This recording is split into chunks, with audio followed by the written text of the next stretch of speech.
Radio Kantipur, radio राष्ट्रको।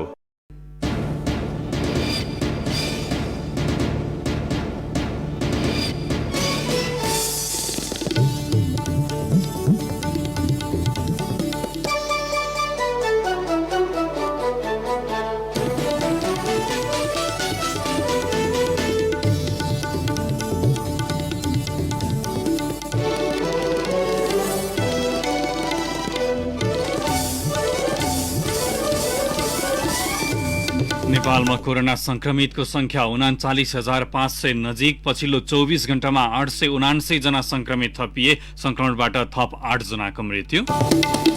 Corona महामारी रोकथाम, नियन्त्रण तथा उपचारमा समन्वयका लागि भन्दै सरकारद्वारा संघीय सांसदहरू सदस्य रहने गरी एक समिति गठन। संक्रमितको संख्या बढ्दै गएकाले व्यवस्थापनमा चुनौती थपिएको स्वास्थ्य मन्त्रालयको भनाई। कोरोना संक्रमण महामारीका बीच नेकपा नेतामा देखिएको सत्तामोह आश्चर्य लाग्दो। पुरानै नेताहरू बारम्बार दोहोरिएकाले जनअपेक्षा अनुसार काम हुन नसकेको नेताहरूकै स्वीकारोक्ति। भारतका पूर्व राष्ट्रपति प्रणब मुखर्जीको उपचारका क्रममा आज साँझ निधन। र नेपाली राष्ट्रिय क्रिकेट टोलीका सदस्यहरूले यसै साता तलब पाउने खेलाडी र त्रिवी मैदानको भाडा एकसाथ निकासा गर्ने आईसीसीको तयारी। नमस्कार, कान्तिपुर डायरीबाट साथी सुरज अनि तेजेन्द्रको समाचार अब विस्तारमा।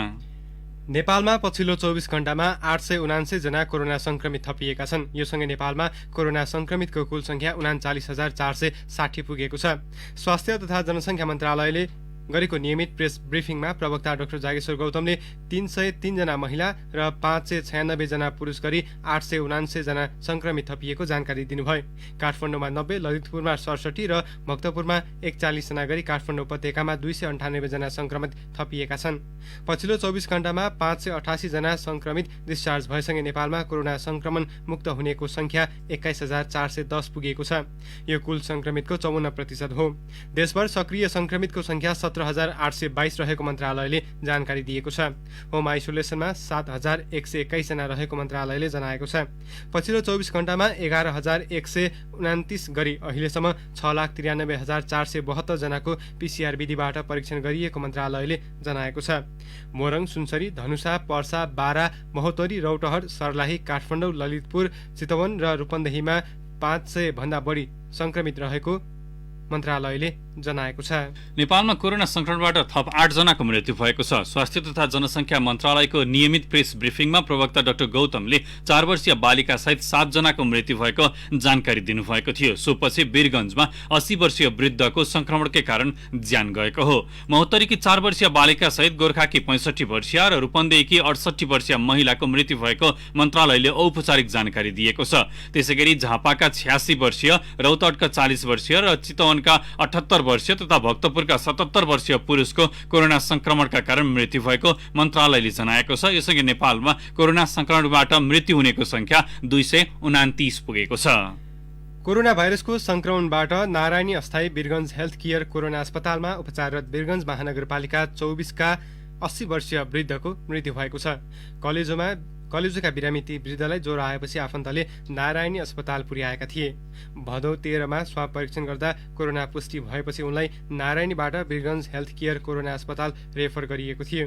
तीनमध्ये कोरोना अस्पतालको आइसियुमा उपचाररत भइरहेको 3 दिनदेखि कोरोना अस्पतालको आइसियुमा उपचार भइरहेका ती वृद्धको अपराह्न मृत्यु भएको जिल्ला प्रशासन कार्यालय पर्साका अधिकृत विनय कुमार श्रीवास्तवले जानकारी दिनुभयो। नियमित प्रेस ब्रिफिङमा प्रवक्ता गौतमले कोरोना संक्रमितको संख्या बढ्दै गएकाले यसको व्यवस्थापनमा चुनौती थपिएको बताउँदै यही अनुपातमा संक्रमितको संख्या थपिँदै जाने हो भने स्रोत साधनले नभ्याउने उल्लेख गर्नुभयो।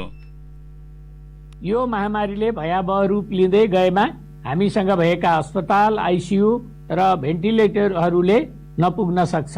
हामीभन्दा धेरै सुविधा सम्पन्न देशहरूमा पनि यो सम्भव नभएको हामीले देखेकै सुनेकै छौं। त्यसैले हामीसँग भएका स्रोत, साधन र उपचार गर्ने क्षमताले नभ्याएमा के गर्ने भन्ने बारे आजैदेखि हामी सबैले सोच्न जरुरी हुन्छ।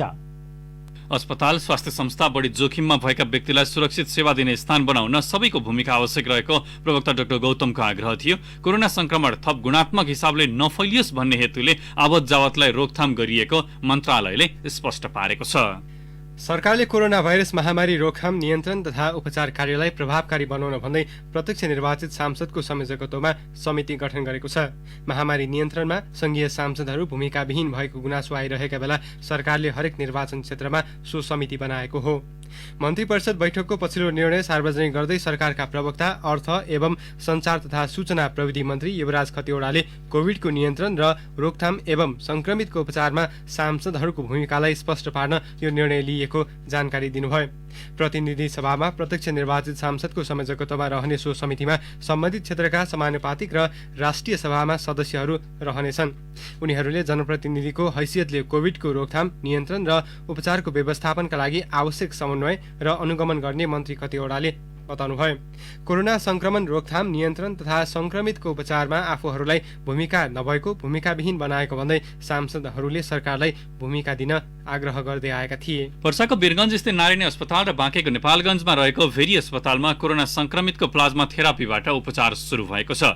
नारायणी अस्पतालमा सर्लाही चक्करघट्टाका 35 वर्षीय पुरुष र भेरी अस्पतालमा सल्यानका 29 वर्षीय पुरुषमा प्लाज्मा दिएर सेवाको सुरुवात गरिएको हो। नारायणी अस्पतालका पूर्व स्टोर किपर दामोदर अधिकारी र नेपालगञ्ज उपमहानगरपालिकाका प्रवक्ता तथा 1 नम्बर वडाका अध्यक्ष प्रमोद रिजालले रगत दान गर्नुभएको थियो। प्लाज्मा थेरापीका लागि आवश्यक पर्ने रगत संकलनका लागि दाताहरूको नामावली तयार पार्ने काम सुरु भइसकेको दुवै अस्पतालले स्पष्ट पारेका छन्। यसैबीच कपिलवस्तुका कोरोना संक्रमण जितेका 17 जनाले प्लाज्मा थेरापीका लागि रक्तदान गरेका छन्। कार्यक्षेत्रमा काम गर्दै संक्रमित भएका कोरोना भएर संक्रमण मुक्त भएका कपिलवस्तु अस्पतालका मेडिकल सुपरिन्टेन्डेन्ट डाक्टर किशोर बन्जाडे सहित 3 जना चिकित्सकले प्लाज्मा थेरापीका लागि रक्तदान गरेका छन्। यस्तै अस्पतालका दोस्रो पटक संक्रमित भएकी स्टाफ नर्स, ल्याब, इमर्जेन्सी र वार्डमा कार्यरत स्वास्थ्यकर्मी र प्रशासन फाँटका कर्मचारी सहित 11 जनाले रगतदान गरे।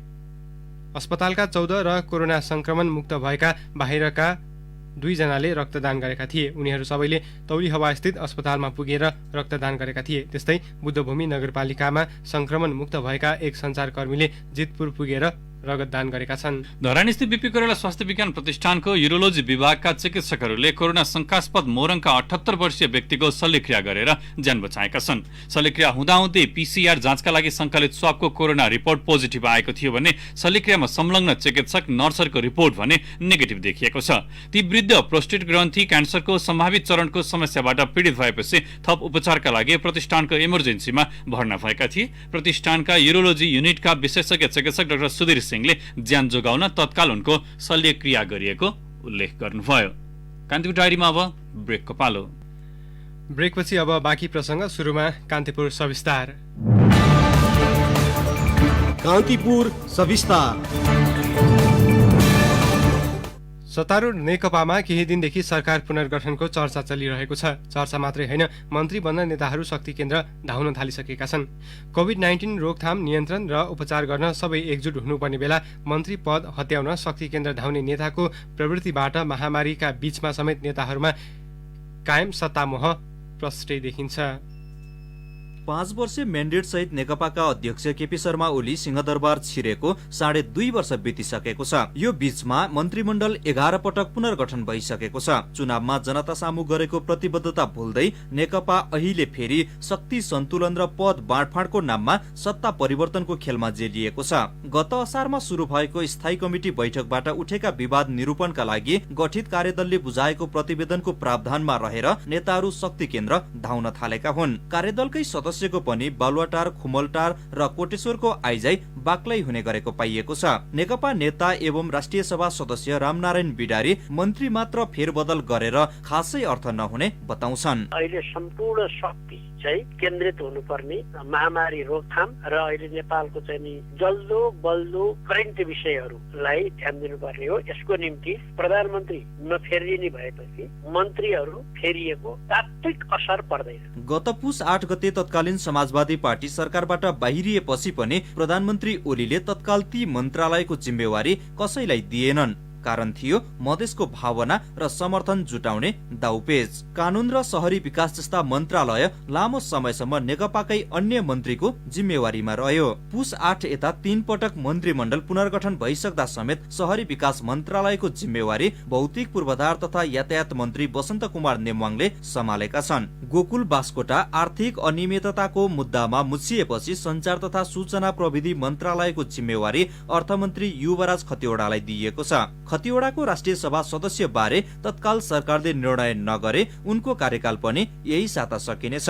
सरकारका कामलाई चुस्त बनाउन मन्त्रीमण्डल पुनर्गठन गर्ने प्रचलन रहे पनि सबै पुरानै अनुहार भएकाले काम गर्ने शैलीमा परिवर्तन नआउने तर्क गर्छन् बिडारी। अहिलेका मन्त्री र अब हुने मन्त्री मेरो विचारमा केही फरक पर्दैन, काममा फरक पर्दैन। काम उस्तै हो, किन व्यवस्था यही हो, संविधान यही हो, कानून यही हो।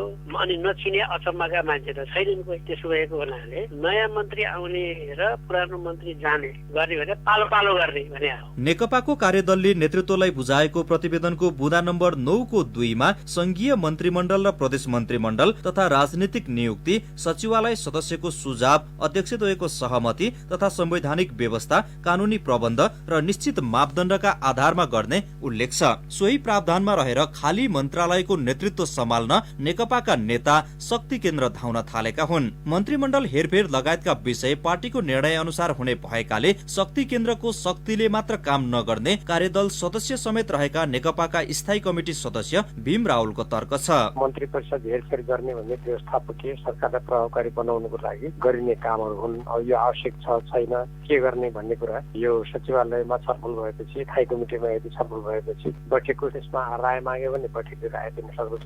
कोरोना भाइरसका संक्रमित दैनिक 1000 को हाराहारीमा बढ्न थालेको एक साता बढी भइसकेको छ। तर सत्ता लोलुप्तामा डुबेको सत्तारूढ दल र तिनका नेता न त चुनावी घोषणापत्र अनुसारका काममा केन्द्रित छन्, न त कोरोना कहरले जनताको फेरिएको दैनिकी प्रति संवेदनशील देखिएका छन्। राजनीतिक विश्लेषक डाक्टर खगेन्द्र प्रसाई नेकपा भित्रको सत्तामोह बेमौसमको बाजा भएको तर्क गर्छन्। अहिले मन्त्रीमण्डल फेरबदल गर्ने कुरा या अरू कोही कुरा चाहिँ मुख्य गरेर पार्टीमा लामो समयदेखि जुन एक किसिमको सङ्कट छ त्यो सङ्कटलाई एक समयलाई शिथिल पार्ने कुरा होला, तर त्यो सङ्कटलाई साँच्चै समाधान गर्ने गरेको चाहिँ होइन फेरि पनि। तर अहिले हुँदै गरेको मन्त्रीमण्डलको हेरफेर चाहिँ सामान्यतया सत्ता समीकरणको हिसाबले, सत्ता साझेदारीको हिसाबले, पावर सेयरिङ र पावर ब्यालेन्स पार्टीभित्र विभिन्न नेताहरूका शक्ति सन्तुलनका हिसाबले गरिँदैछ भन्ने हामीले अनुमान गर्न सक्छौँ। नेकपाका अध्यक्ष पुष्पकमल दाहालले सोमबार माइक्रो ब्लगिङ साइट ट्विटरमा पार्टी भनेको विचार र विधि हो, विचार मात्रैले पनि पार्टी बन्दैन र विधि मात्रैले पनि पार्टी बन्दैन,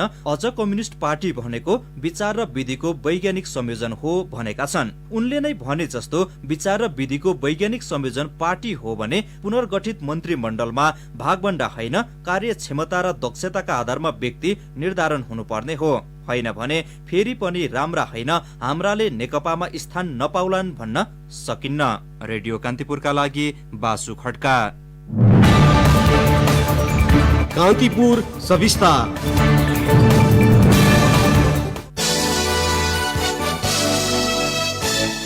सिन्धुपाल्चोक जुरेका पहिरो पीडितले 6 वर्षसम्म मुसलधारे पानी टहरा भित्रैबाट छेकेका छन्। लुगलुग कमाउने जाडो, तपतप झर्ने शीतको थोपा पन्साएर खटाएका छन्। तर मनकारीहरूले पठाइदिएको 2.25 करोड रकम भने विपद व्यवस्थापन समितिको खातामै ब्याज पकाउँदैछ।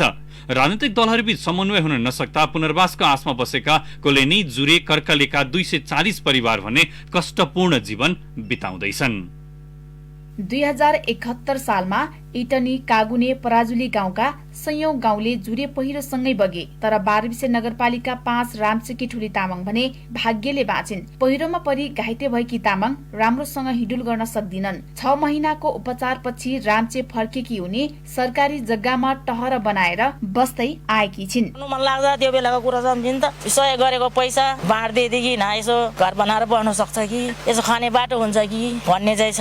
अब नदिएपछि के गर्ने। त्यस्तै जुरे पहिरोमा परिवारका सबै सदस्य गुमाएका लामोसागोका सुवास तामाङ छिमेकीको आश्रयमा बस्दै आएका छन्। उनले अहिलेसम्म घर बनाउन सकेका छैनन्। म चाहिँ साथीको घर गएको थियो, त्यतिखेर बाँचियो। अब उहाँहरू चाहिँ पहिरोमै पर्नुभयो। अब हामीले अहिलेसम्म केही पाएको छैन, खै बाँड्छु भन्छ, अहिलेसम्म कसैले केही गरेको छैन, घर बनाएको छैन। केही पीडित जोखिमपूर्ण पहिरो आसपासमै टहरो बनाएर बसिरहेका छन्। रकम समयमै वितरण हुन नसक्दा पीडित अन्योलमा परेका छन्। पीडितको नाममा संकलित रकम पीडितलाई दिलाउन पहल भइरहेको वडा अध्यक्ष चरीबहादुर तामाङ बताउनुहुन्छ। उहाँहरूको नाममा सङ्कलन भएको आर्थिक रकम पनि वितरण हुन सकेको छैन। उहाँहरू घर बनाएर बस्नको निम्ति आफ्नो निजी जमिन पनि छैन।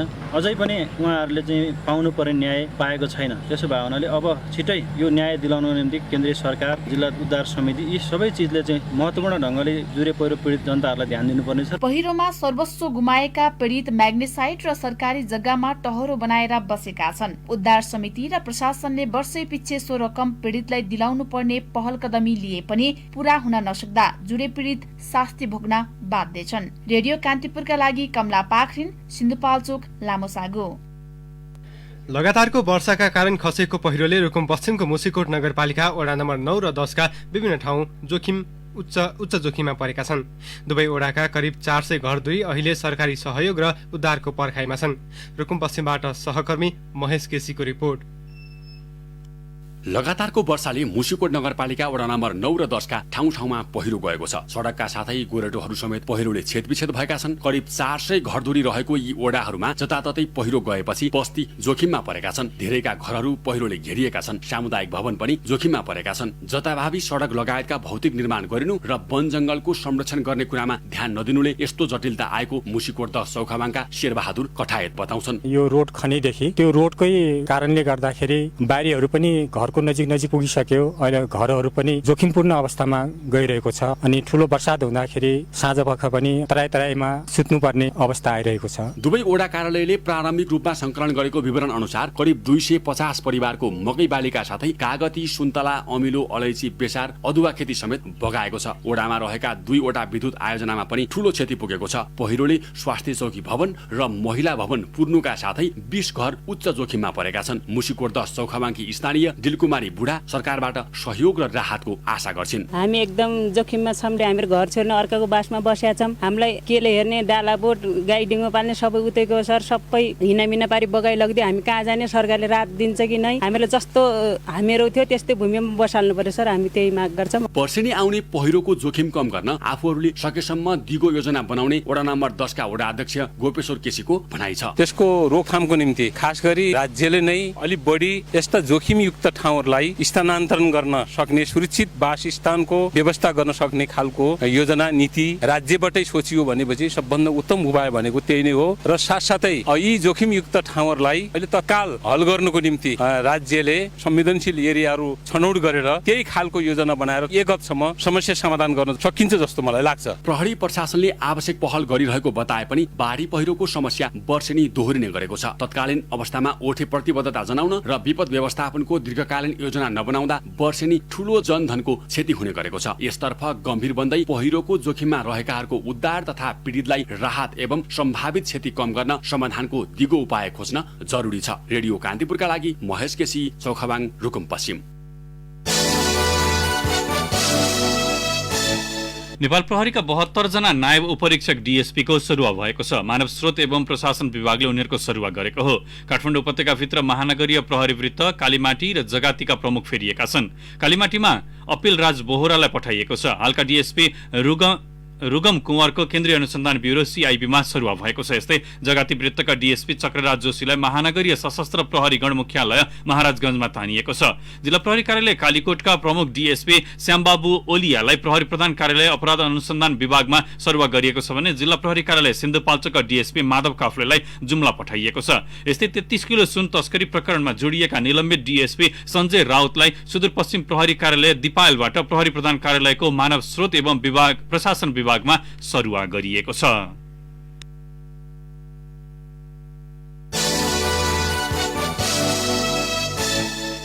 रौतहटको माधव नारायण नगरपालिका 2 खेसर हिया स्थित हनुमान मन्दिरका पुजारी 65 वर्षीय श्रीराम शाहको हत्यामा संलग्न भएको अभियोगमा 2 जना पक्राउ परेका छन्। पक्राउ पर्नेमा राम नरेश पटेल र बालकुमार पटेल रहेका छन्। घटनामा संलग्न भएको आशंकामा अनुसन्धानमा तानिएका देवाही गोनाही नगरपालिका 1 का वडा अध्यक्ष शेख नरुलाहा र वडा सदस्य राजेन्द्र पटेल भने फरार छन्। उनीहरू जनता समाजवादी पार्टीका तर्फबाट निर्वाचित जनप्रतिनिधि हुन्। भदौ 23 गते राति पुजारी शाहको गोली हानी हत्या भएको थियो। भदौ 3 गते राति पुजारी शाहको गोली हानी हत्या भएको थियो हुनुपर्नेमा अन्यथा भएकोमा सच्याइएको छ। हिरासतमा रहेका 19 वर्षीय युवक विजय रामको मृत्यु घटनाका दोषी प्रहरीलाई कारवाही गर्न माग गर्दै पीडित परिवार र स्थानीयले आज रौतहटको गरुडामा प्रदर्शन गरेका छन्। प्रदर्शनले आज दिनभर गरुडा बजार तनावग्रस्त रह्यो। स्थानीय निरञ्जन रामको हत्या अभियोगमा पक्राउ परेका विजयको उपचारका क्रममा वीरगञ्जमा गत बिहिबार मृत्यु भएको थियो। हिरासतमा प्रहरीले विजयमाथि निर्घात कुटपिट गरेको तथा चरम यातना दिएको भन्दै पीडित परिवार र स्थानीय आन्दोलित बनेका हुन्। अब केही समाचार संक्षेपमा। माछा मार्न गएका 2 बालिकाको कञ्चनपुरको दोदा नदीमा डुबेर मृत्यु भएको छ। लालझाडी गाउँपालिका 3 कञ्जका 14 वर्षीय निष्ठा राणा र 15 वर्षीय मोनिका राणाको खोला नदीमा डुबेर मृत्यु भएको डीएसपी अमर बहादुर थापाले बताउनुभयो। माछा चोरी हुनबाट बचाउन भन्दै पोखरी वरपर छाडेको करेन्ट लागेर चितवनको भरतपुरमा नवराज दराई र निरबहादुर राणा मगरको मृत्यु भएको छ। रोजगारका लागि नेपालीको प्रमुख गन्तव्य कतारले अध्यक्ष श्रमिकको न्यूनतम तलब 1000 रियाल अर्थात् करिब 30,000 रुपैयाँ तोकेको छ। रोजगार परिवर्तन गर्नका लागि रोजगारदाताको अनुमति नचाहिने भएको छ। झापाको भद्रपुर स्थित मेची प्रादेशिक अस्पतालको निर्माणाधीन नयाँ भवनलाई अस्थायी कोभिड अस्पतालको रूपमा प्रयोग गरिने भएको छ।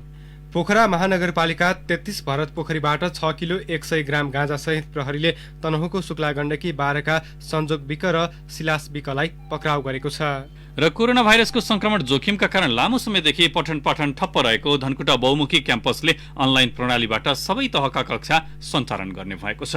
कान्तिपुर डायरीमा फेरि पनि ब्रेकको पालो। ब्रेकपछि कान्तिपुर डायरीमा अब आर्थिक समाचार। कोरोना भाइरसको महामारी नियन्त्रण तथा रोकथामका लागि जारी गरिएको लकडाउन र निषेधाज्ञाका कारण मुलुकभर पर्यटन क्षेत्र लथालिङ्ग छ। पर्यटन क्षेत्रको हब बनेको गण्डकी प्रदेशको पर्यटन क्षेत्र धराशायी हुँदा दैनिक 13 करोड रुपैयाँ घाटा बेहोर्नु परेको एक अध्ययनले देखाएको छ। कोरोना महामारीपछि पर्यटन क्षेत्रमा पारेको असरबारे अध्ययन गर्न प्रदेशको उद्योग पर्यटन तथा वन वातावरण मन्त्रालयले पर्यटन विज्ञ जुद्धबहादुर गुरुङको संयोजकत्वमा गत वैशाख 9 गते 9 सदस्यीय कार्यदल गठन गरेको थियो। सो कार्यदलले गरेको अध्ययनले गण्डकी प्रदेशको पर्यटन क्षेत्रले दैनिक 13 करोड 36,21,655 रुपैयाँ घाटा बेहोर्दै आएको निष्कर्ष निकालेको छ। गत वैशाखदेखि असारसम्म 3 महिना लगाएर गरिएको अध्ययनमा तथा अनुगमनले पर्यटन क्षेत्रमा काम गर्दै आएका 10,674 कम्पनी निष्क्रिय भएको निष्कर्ष निकालेको छ। सो कम्पनीमा कार्यरत 75,000 जनाले रोजगारी गुमाएको कार्यदलको प्रतिवेदनमा उल्लेख छ। शेयर कारोबार हुने साताको दोस्रो दिन धितोपत्र बजारमा आज करिब 3.5 अर्ब रुपियाँ बराबरको कारोबार भएको छ। 1.53 अङ्कले उकालो लागेको नेप्सेमा आज 3 अर्ब 46 करोड 25 लाख रुपियाँ बराबरको कारोबार भएको हो। कारोबार रकम अघिल्लो दिनको तुलनामा 1 अर्ब 85 करोड रुपियाँले बढी हो। बजार परिसूचक नेप्से आज 22.31 अङ्कले उकालो लागेर 1484.99 बिन्दुमा पुगेको छ। नेप्सेमा कारोबार भएका होटल बाहेक बाँकी सबै कम्पनी समूहको उपसूचक उकालो लागेको छ। सबैभन्दा बढी जीवन बीमा कम्पनी समूहको उपसूचक 260.33 अङ्कले बढेको छ। नेप्सेमा आज कुल 189 कम्पनीका 40,206 कारोबारबाट 77,63,056 किता शेयर किनबेच भएको नेपाल स्टक एक्सचेन्जले जनाएको छ।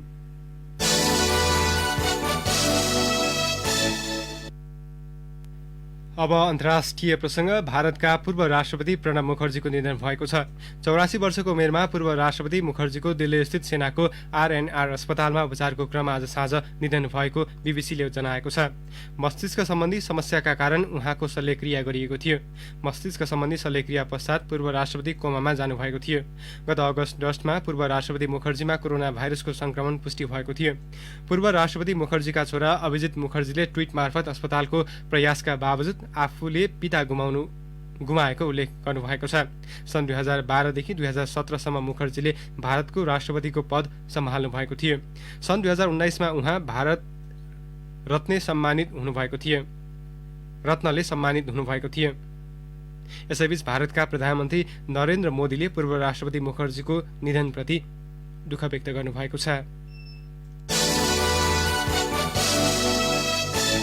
पछिल्लो समय जनावरबाट मानिसमा सर्ने संक्रमणको जोखिम बढेको विज्ञहरूले बताएका छन्। कोरोना भाइरस विरुद्धको खोप उत्पादनमा जुटेका अक्सफोर्ड विश्वविद्यालयका प्रोफेसर सारा गिल्बर्टले मानिसको गतिविधिले जनावरबाट मानिसमा सञ्चारित हुने रोगको खतरा बढाएको बताउनु भएको छ। जनघनत्व, वनफडानी, अधिक यात्रा लगायतले यस्ता प्रकोप फैलिने सम्भावना बढी हुने उहाँको भनाइ छ। विश्वको पछिल्लो अवस्था हेर्दा जनावरबाट मानवमा सर्ने जुनोटिक संक्रमणको अवस्था भयावह देखिएको प्रोफेसर सारालाई उद्धृत गर्दै बीबीसीले उल्लेख गरेको छ। कोभिड-19 को उत्पत्ति पनि चमेराबाट भएको र कुनै जनावरको माध्यमबाट मानिसमा सरेको विश्वास गरिन्छ।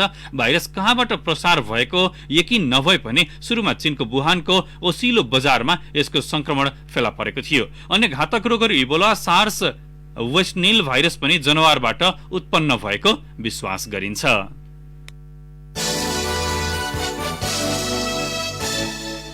अब खेल समाचार। नेपाली राष्ट्रिय क्रिकेट टोलीका सदस्यले यसै साता तलब पाउने भएका छन्।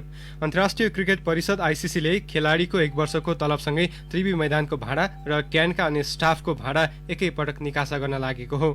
क्यानका अनुसार आगामी बिहिबारसम्म आइसिसीले करिब $1,84,000 अमेरिकी एकै पटक निकासा गर्न लागेको हो। आइसिसीले रकम निकासा गरेपछि ए, बी र सी श्रेणीका खेलाडीले अघिल्लो वर्षको तलब समेत एकमुष्ट रूपमा पाउनेछन्। क्यानको प्रस्ताव अनुसार हरेक श्रेणीका खेलाडीले यो पटक 10,000 का दरले बढीको तलब पाउनेछन्। 3 श्रेणीका 22 खेलाडी रहेका छन्। त्यस्तै टोलीका टेक्निकल एनालिस्ट लगायतका अन्य स्टाफको पनि तलब आउने भएको छ। नेपाल क्रिकेट संघ क्यानले खेलाडीको प्रदर्शन तथा राष्ट्रिय टोलीमा गरेको योगदान अनुसार अर्को वर्षका लागि नयाँ वर्गीकरण गर्ने तयारी गरिरहेको छ। हवस् त, कान्तिपुर डायरी अहिले यहीँ सकिन्छ। सूरज र तेजेन्द्र बिदा हुन्छौँ। नमस्कार।